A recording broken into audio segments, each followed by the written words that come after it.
Aujourd'hui, c'est la queue de l'alligator qu'on va cuisiner.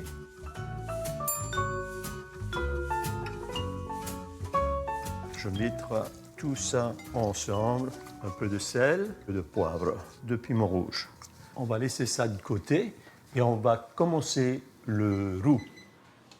2 tasses de l'huile, 2 tasses de farine. Et là, je commence à mélanger. Brian, tu veux venir? C'est Brian. Il va être avec moi aujourd'hui. Il apprend à faire la cuisine acadienne. Moi, j'aime la couleur de beurre de cacahuète. C'est la couleur que je préfère. Alors, dès que ça commence à être un peu plus foncé que ça, on est bien. Moi, je vais faire les oignons, poivron vert.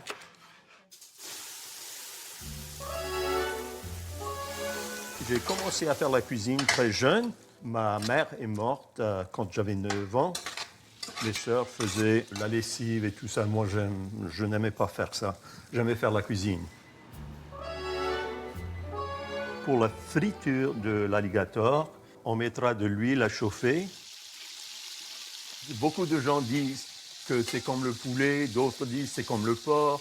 C'est frit au point que c'est assez tendre. Là, j'ai baissé le feu des tomates. Ici, c'est une pâte de tomates, piment.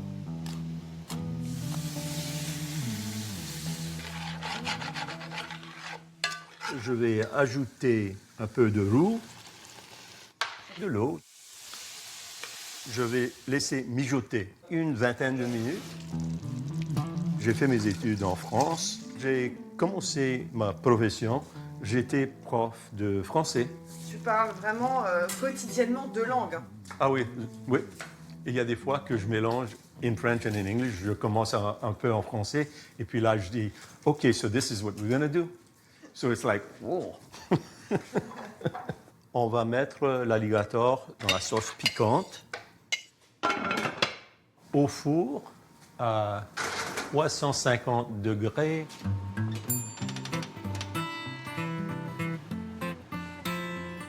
On va sortir et faire la friture de l'alligator fried alligator tail. La marinade, c'est le sel, poivron, buttermilk et un peu de tabasco.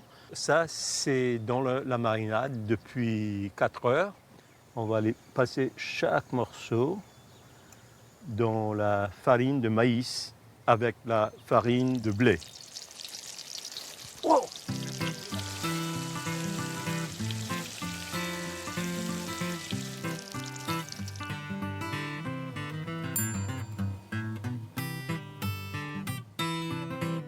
Pour la première fois, notre amie Mathilde, une Française, va essayer l'alligator. Ça ressemble un peu, moi je dirais plutôt au poulet. C'est délicieux, c'est hyper bien assaisonné, on sent bien la friture, le croustillant. Voilà, tout est prêt. On mettra un peu de persil.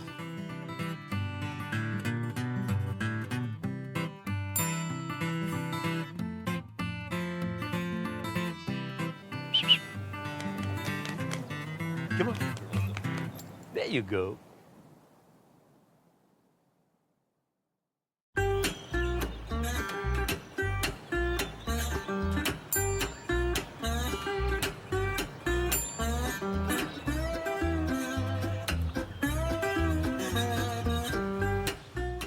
Bonjour, je suis Amy. Bienvenue dans ma cuisine. Aujourd'hui, je vais vous préparer une truite aux amandes. Ce plat, on peut le trouver dans n'importe quel restaurant traditionnel en Louisiane.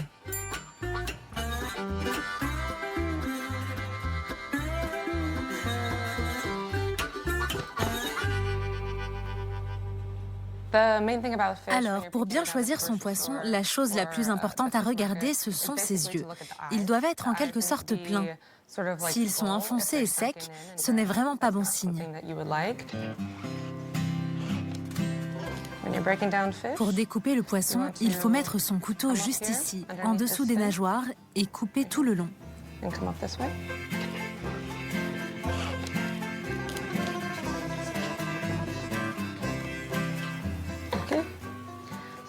Ça, ce sera pour notre fumet, avec du poireau, du céleri, des oignons, des carottes.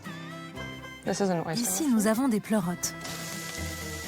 On ajoute nos légumes, du vin blanc, de l'ail, des baies et du laurier, et de l'eau, juste à niveau. Ça sent très très bon. Ok, maintenant on s'occupe de nos filets.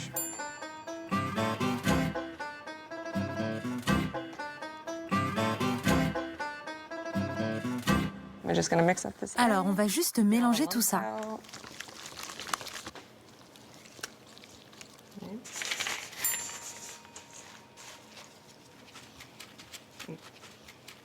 On ne pose qu'une seule face du filet et on va les laisser reposer au moins 20 minutes au frigo. Jusqu'à ce qu'on ait à nouveau besoin d'eux. Hé, regardez ça. Ils n'ont pas l'air heureux là-dedans? Tout heureux.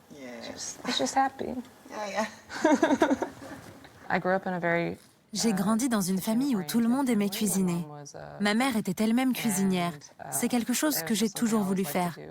Mais ça vient aussi d'une sorte de nécessité.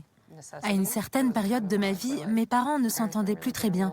J'avais mes frères et sœurs, et voilà, il fallait quand même faire à manger. Il fallait faire en sorte que les choses marchent. Quand je suis dans la cuisine, je sais juste que c'est là où je dois être.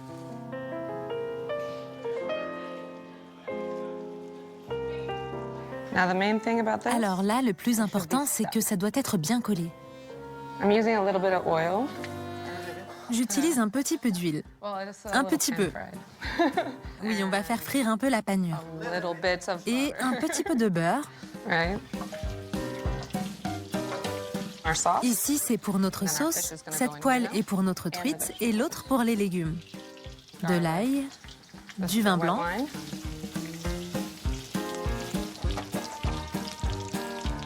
des oignons, des poireaux, du citron, de la crème. Non, ne casse pas.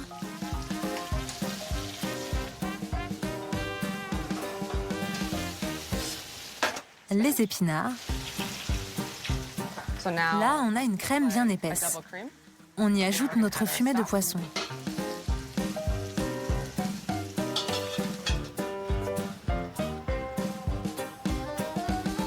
Persil, estragon. Ça y est, on a fini. Allez, au dressage.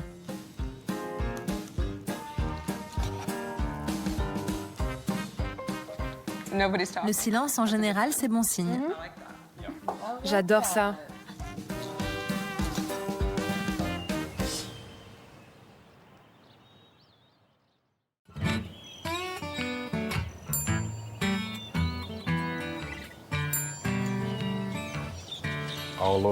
Il y a énormément de noyers de pécan en Louisiane. Quand j'étais petit, j'avais besoin de me faire un peu d'argent. Alors on cueillait des noix de pécan et on les vendait, notamment au marché de gros. C'était une des choses que j'aimais faire, gagner de l'argent, oui, mais aussi satisfaire mon amour pour les sucreries.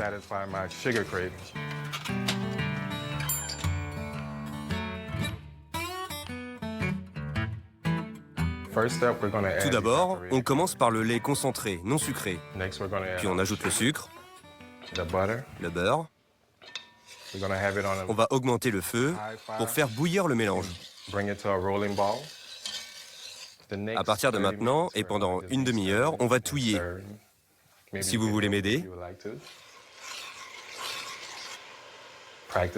C'est la pratique qui fait tout. Et d'ailleurs, je continue d'apprendre. Vous pouvez voir que la couleur fonce un peu. Je ne suis pas chimiste, mais je pense que plus on mélange, plus il y a d'oxygène, et ça aide à la solidification. Donc je ne m'arrête pas. Je mélange. Je mélange. Je fais un peu mon sport en fait.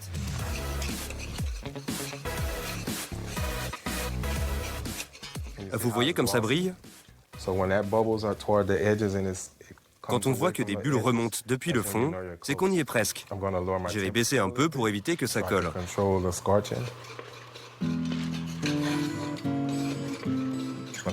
Je vais ajouter l'arôme de vanille. Mélanger encore un peu. On sent bien l'arôme qui monte au nez. Mes grands-parents faisaient la cuisine ou le ménage pour des gens riches. Ma grand-mère était une très bonne cuisinière. Peut-être qu'elle n'avait pas vraiment envie de cuisiner, mais elle était obligée de le faire pour faire vivre sa famille. Ses enfants ont été élevés certainement par quelqu'un d'autre, alors qu'elle-même a dû s'occuper des enfants de ses employeurs et les éduquer. Il y a beaucoup d'histoires derrière tout ça, mais peu importe finalement, la nourriture rassemble tout le monde.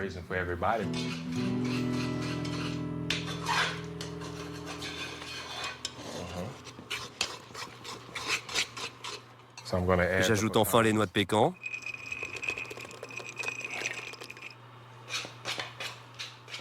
Là, je vois que ça y est. Je vais pouvoir former les pralines.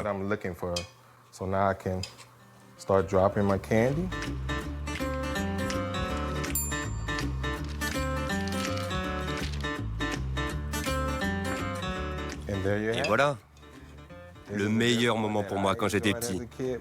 Maman, je peux avoir la cuillère ?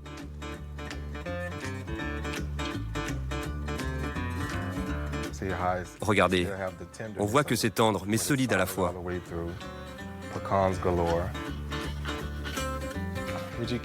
Est-ce que tu veux m'épouser?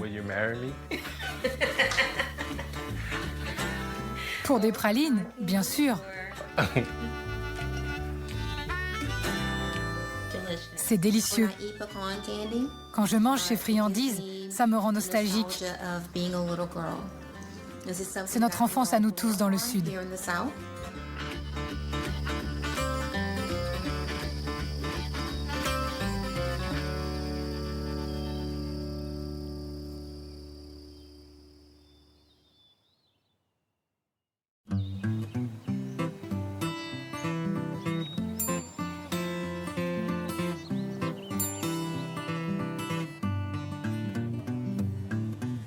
Ça mange beaucoup des haricots rouges et tout ça.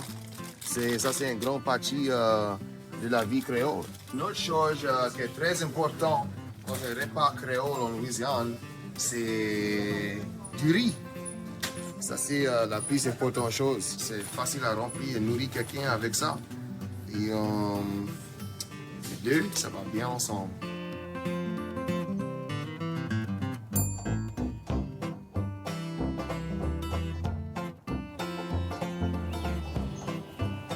Bonjour, bienvenue. Mon nom c'est Cédric et aujourd'hui, on va préparer un bon repas créole qui s'appelle les haricots rouges.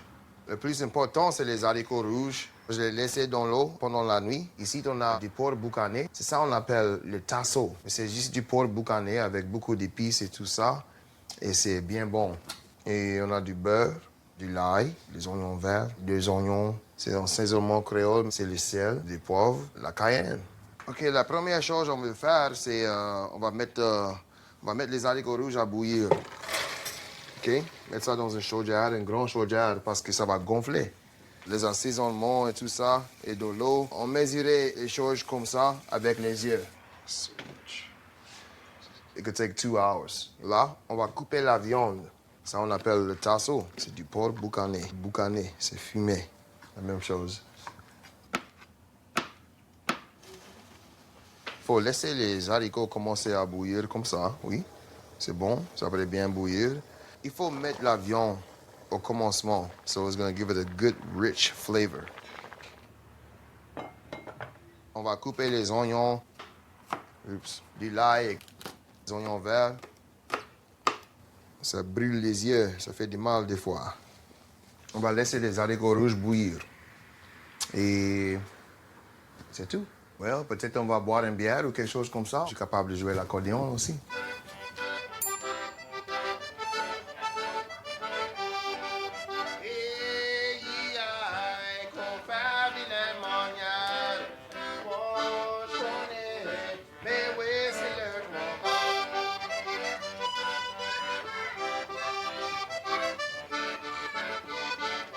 OK, ça fait 1 heure que les haricots, ça cuit, mais c'est pas mangeable. On n'est pas complètement fini.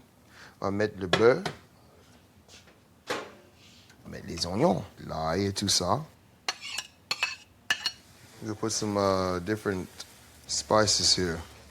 Some salt, black pepper. Not a big fan of black pepper. Red pepper, intense stuff.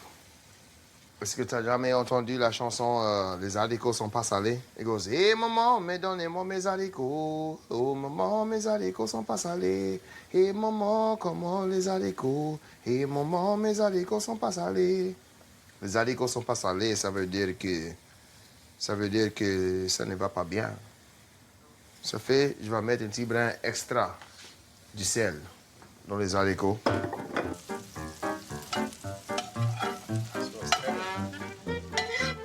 Mon petit secret. It's my little secret. I like to put a little bit of sugar, just un petit brin de sucre. And this is that time. It's time, c'est l'heure à manger. Ouais, venez nous joindre à la table ici. C'est mieux avec les autres choses parce qu'il y a moins de vinaigre. Ok. Joli. Bon appétit.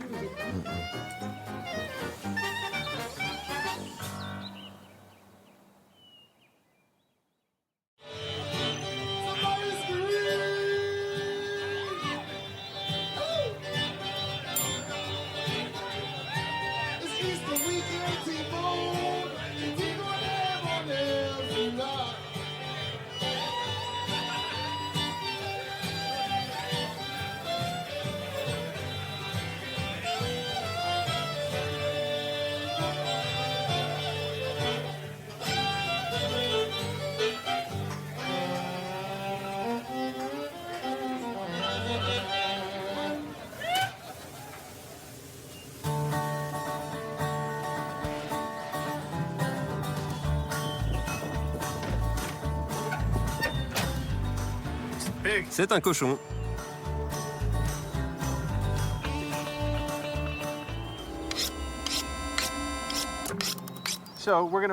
Alors d'abord, on retire la tête.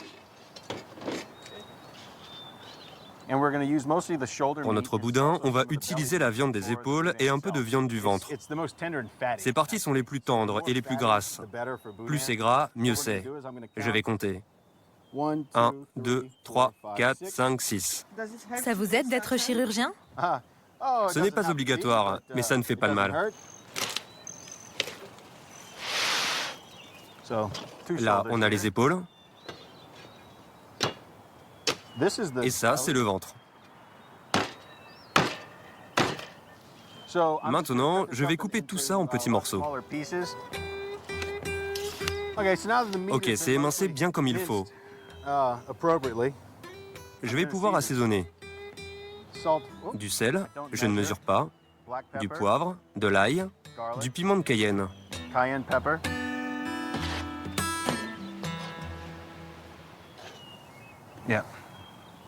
C'est bon.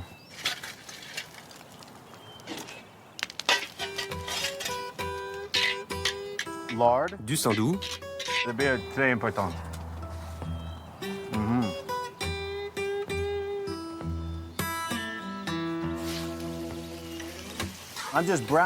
Je fais brunir un peu la viande pour le goût. Je vais couper mes légumes, des oignons et des poivrons verts. C'est un plat cajun, vous savez. On fait simple.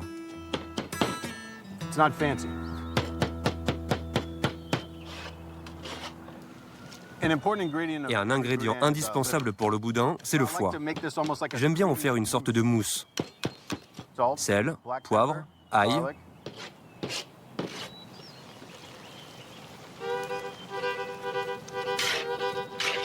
J'ajoute un peu d'eau bouillante. Maintenant, on va pouvoir incorporer le riz.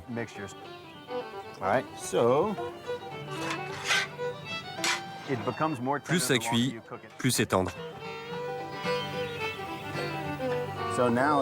Tout est prêt, la machine est chargée. On va pouvoir manger. Très bien.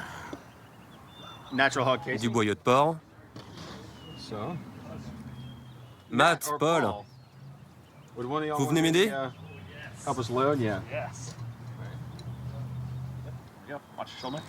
Ok, doucement. Encore un peu.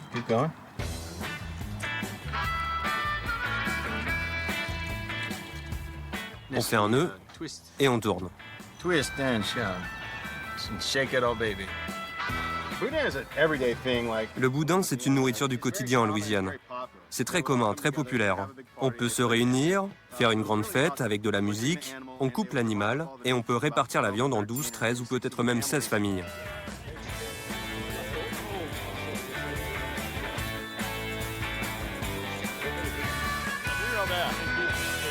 Bon.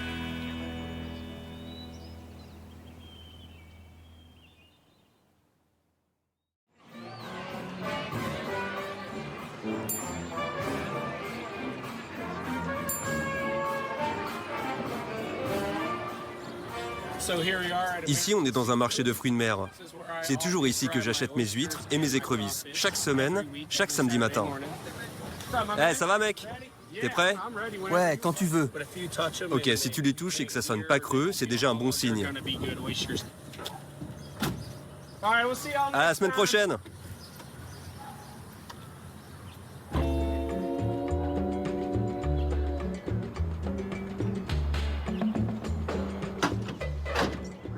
Et voilà nos huîtres locales.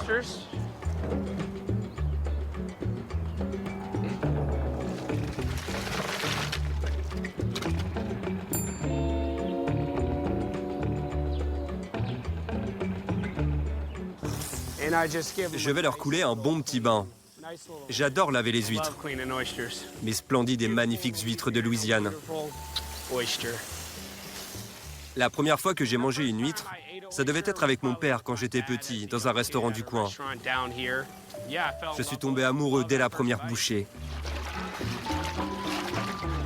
C'est comme une machine à laver.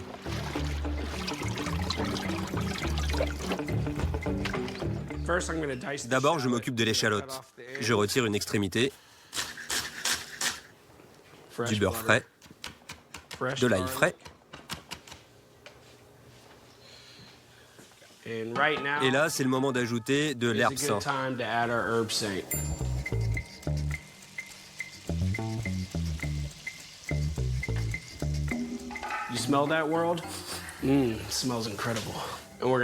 Vous sentez cette odeur? Délicieux. On ajoute de la crème, 2 tasses, on laisse réduire pendant quelques minutes. C'est une étape très importante. On ne peut pas la bâcler. Si quelqu'un vient te crier dessus, « Hé mec, j'ai les crocs !» Juste oublie-le. Là, ça commence à s'épaissir. On le voit sur la cuillère.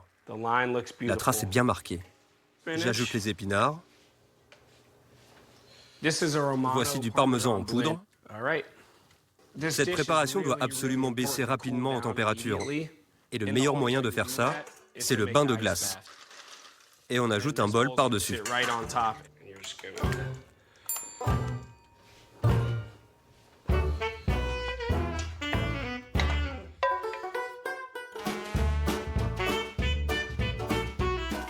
Un petit film plastique. Oh mec, le frigo est archi plein. Désolé.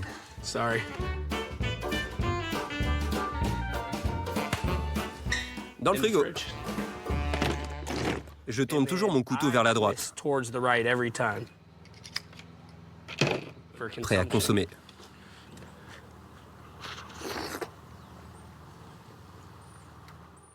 Oh mon Dieu! Si seulement vous pouviez goûter ça. Iodée, magnifique, délicieuse.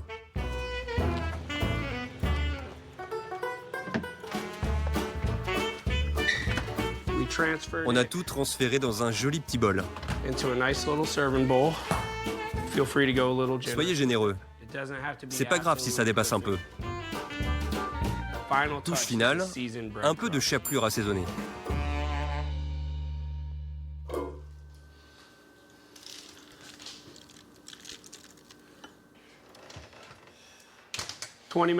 C'est parti pour une vingtaine de minutes à 220 degrés.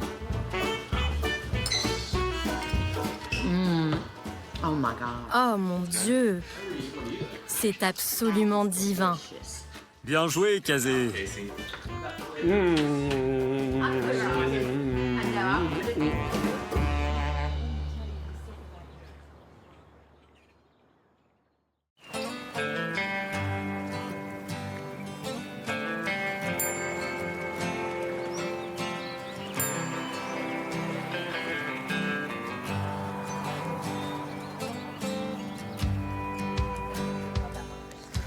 Salut Vance.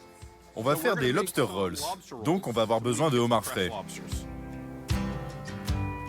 À bientôt. On est ici sur la magnifique côte du Maine et on va vous montrer comment préparer le plat emblématique de la région, les lobster rolls. Vous pouvez en trouver dans tout l'État. Et voici comment s'en préparer quelques-uns.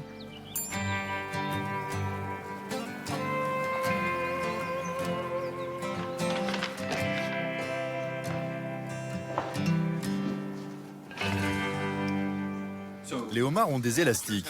Comme ça, ils ne peuvent pas vous pincer, ce qui peut être très dangereux.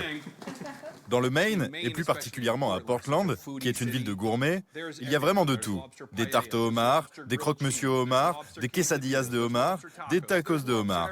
Ici, on met du homard partout. Mon préféré, c'est le lobster roll, cuit dans une sauce au beurre à la truffe. À l'inverse, je le préfère froid avec de la mayonnaise, comme je l'ai appris quand j'étais enfant. Pour la première étape, voici ce que l'on va faire. Mettre l'eau à bouillir et l'assaisonner avec du sel de mer. Une fois que les homards sont dans l'eau, on les laisse bouillir pendant 8 minutes.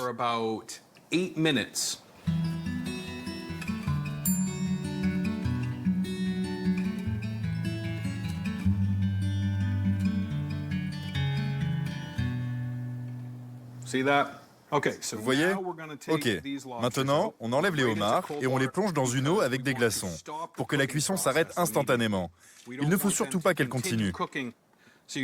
Donc, on prend le homard, on tourne et on tire, ok? Et la queue se détache. C'est ici qu'il y a le plus de chair.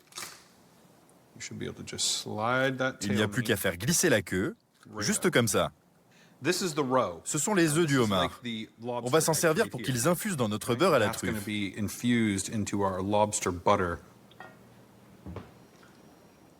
Là, il y a 2 homards. Nous allons faire notre mélange maintenant, parce que nous avons besoin de le laisser reposer au frigo une quinzaine de minutes. Comme ça, toutes les saveurs se mélangent bien au homard avant de le placer sur la brioche. Ici, nous avons les œufs du homard. J'y ajoute du beurre, de l'ail que je vais casser en deux,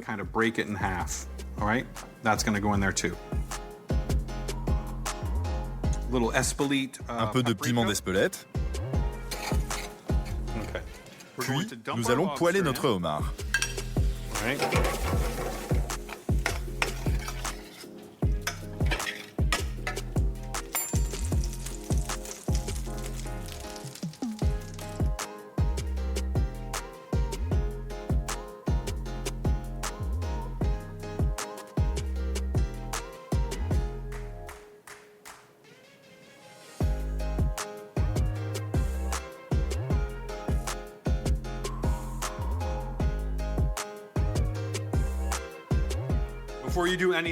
Avant de faire quoi que ce soit, il faut commencer par s'accrocher une serviette autour du cou, parce que tu vas t'en mettre partout. Tu prends tes doigts, tu maintiens bien le pain, et après, tu prends une bonne grosse bouchée. Mais le plus important dans la dégustation du lobster roll, c'est de le partager avec quelqu'un que tu aimes. Oui, c'est bien vrai. Oh, super.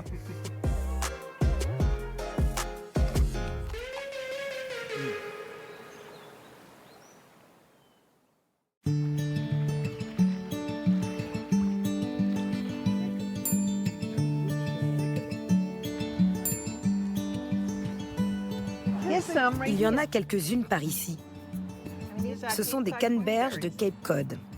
Délicieuses. Je m'appelle Marjorie Sparrow et nous allons faire un dessert classique de Cape Cod, appelé le gâteau canneberge. Les canneberges sont originaires de Cape Cod. C'est un fruit nord-américain cultivé dans d'autres États du pays. Mais le Massachusetts a longtemps été le premier producteur. Maintenant, direction chez moi. On allume le four et j'aurai un gâteau prêt à être dégusté dans 55 minutes.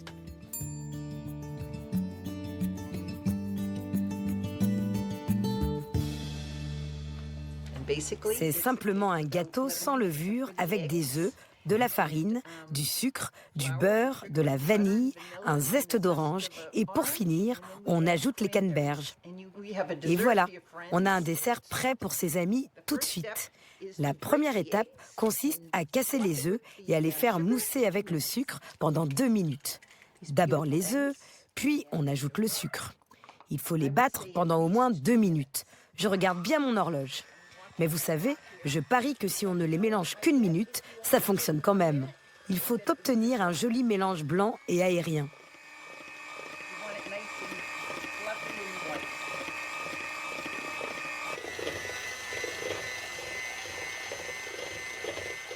Le plus difficile, c'est d'être assez patient pour attendre les 2 minutes.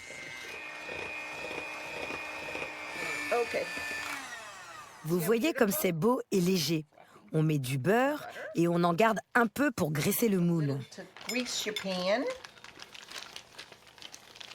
Maintenant, j'ajoute un peu de vanille, juste une cuillère. Puis je vais râper le zeste de mon orange. Le mieux est d'utiliser des oranges bio. Mais j'imagine qu'en France, vous n'utilisez pas autant de pesticides qu'ici.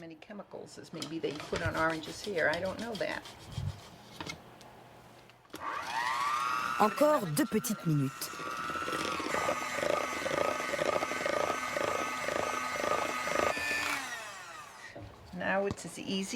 Il ne reste plus qu'à mélanger la farine. Si vous utilisez des noix, on peut les ajouter maintenant. Bien sûr, ce n'est pas obligatoire, mais c'est toujours meilleur avec des noix.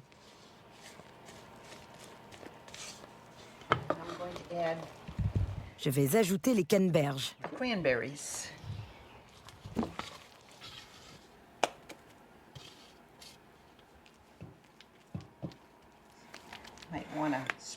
J'ai envie de saupoudrer le dessus avec un peu de sucre. Et on met au four.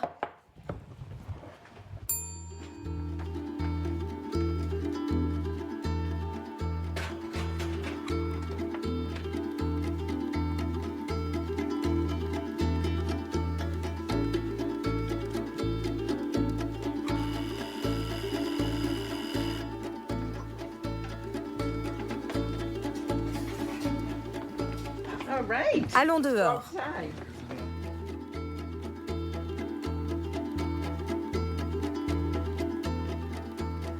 Ça a l'air délicieux, Margie. J'ai hâte de goûter, Marge. 1 ou 2? Une grande. Une grande, ça fait 2 cuillerées américaines. Ici, on dit bon appétit.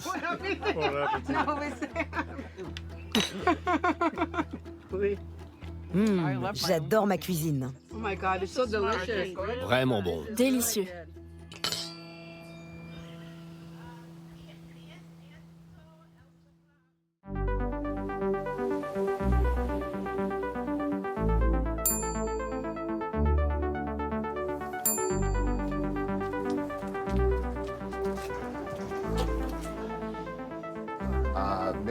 Est-ce que je pourrais avoir 1 kilo d'aigle fin, s'il vous plaît?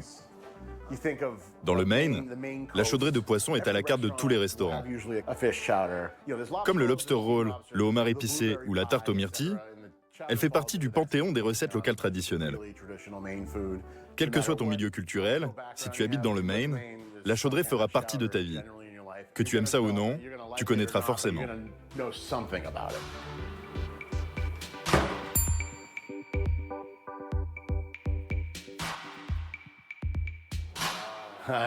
Tu as vu?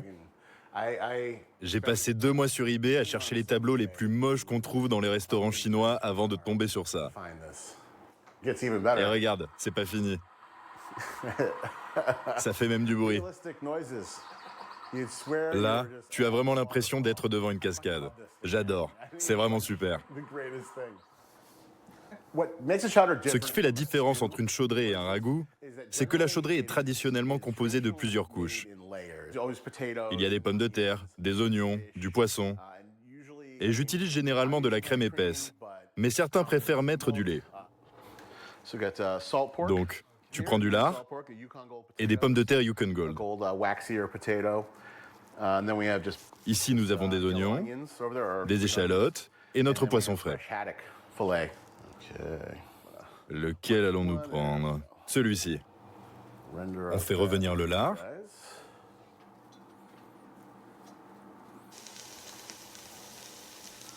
Avant d'ajouter les oignons. Maintenant, on coupe les pommes de terre que j'ai préalablement épluchées. Une fois qu'il a rendu sa graisse, je sors le lard de la casserole, que je ferai griller pour le transformer en petites chips, à parsemer sur la chaudrée à la fin. J'ai préparé un beurre aromatisé au miso. Oui, ça fait beaucoup de beurre, et certains peuvent avoir un problème avec ça, mais pas moi. On va ajouter les oignons pour les attendrir. Je mets aussi quelques branches de thym et des feuilles de laurier. Maintenant, on ajoute les pommes de terre.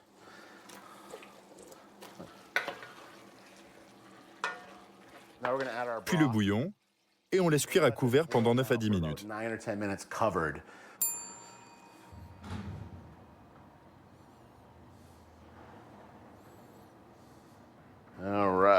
Parfait. On va juste déposer le poisson ici et ensuite le retirer du feu. Le laisser reposer 5 minutes avant d'ajouter la crème.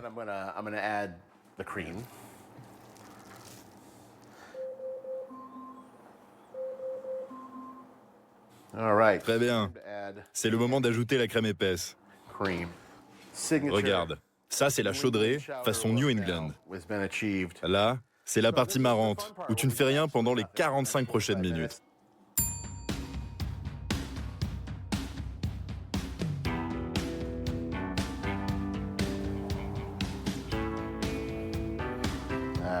Notre chaudrée a bien reposé.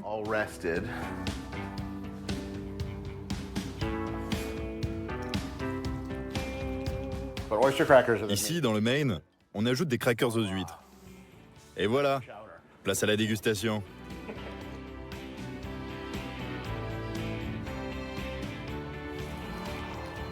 C'est tellement bon. Merci. Est-ce qu'on peut boire directement au bol après? Oui, mange ça comme si tu étais au Vietnam.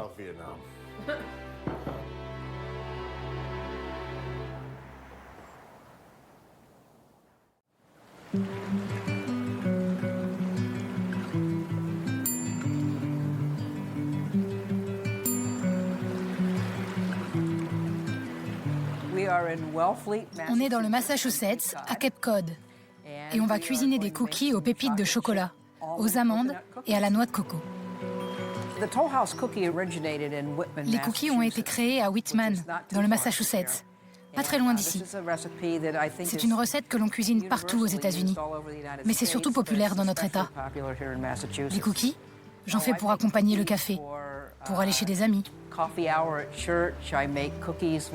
C'est aussi l'idéal pour mes sorties en bateau, car ils sont pratiques à manger.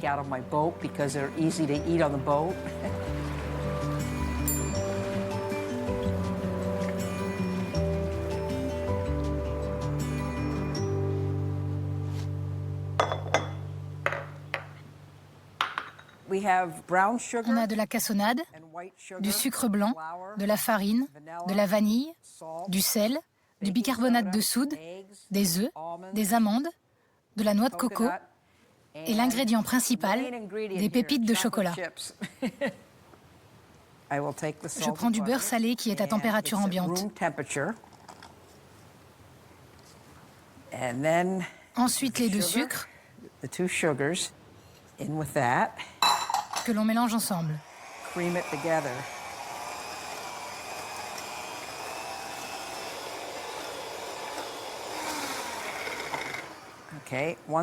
Une fois que c'est fait, on ajoute les œufs.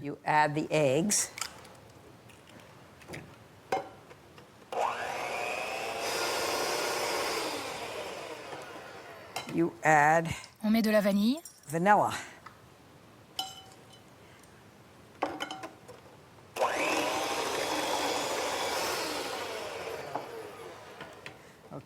Ok, voilà le bicarbonate de soude qu'on met dans la farine.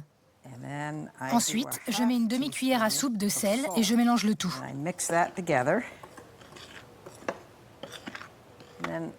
J'ajoute tout ça progressivement à notre pâte.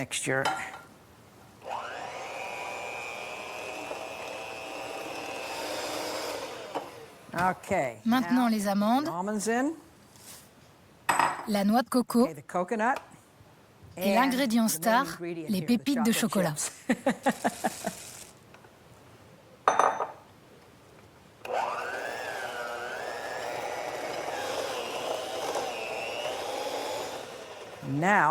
Voilà, la pâte est prête. Ça, c'est ma plaque de cuisson préférée.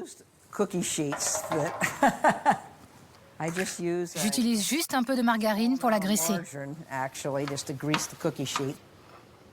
Voilà, ensuite on dispose la pâte comme ça. Une cuillère à soupe environ. Assurez-vous d'avoir beaucoup de pépites de chocolat à l'intérieur de chaque cookie. On prend tout ça et on enfourne à 180 degrés. 10 à 12 minutes.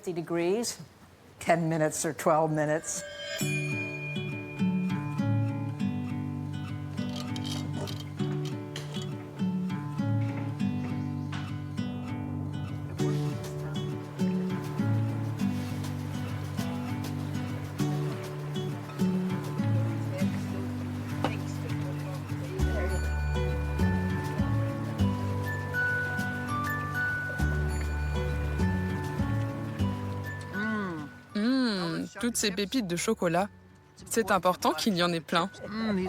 Ces cookies sont délicieux, croustillants, divins. Je crois que je suis cookivore.